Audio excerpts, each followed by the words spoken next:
नमः शिवाय महारुद्राय हे बाबा धवलेश्वराय नमो नमः। दीपं ज्योति परं ब्रह्म दीपं ज्योति जनार्दनः दीपहरतु मे पापो पूजा दीप नमस्तुते। धवलेश्वर महाप्रभु संसार सुखी रखंतु। आज ज्येष्ठ मासर शुक्ल पक्ष एकादशी शुभ शुक्रवार समस्त श्रद्धालु भक्त मान को आश्रीपद करंतु। मनस्कामना पूर्ण करंतु। कर्म क्षेत्र उन्नति करंतु। ग्रहरिष्ट खंडन करंतु। जगतर मंगल करंतु।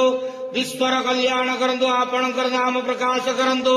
सेवकर डाक श्रवण करंतु। समस्त गोवसा भक्त मानकर मनस्कामना पूर्ण करंतु। बाबा धवलेश्वराय नमो नमः। संसार सुखी रखंतु अंधकेवार हरि बोलो। आज एकादशी शुभ शुक्रवार समस्त श्रद्धालु भक्त मानंकु आश्रीपद करंतु अंधकेवार हरि बोलो। बाबा धवलेश्वराय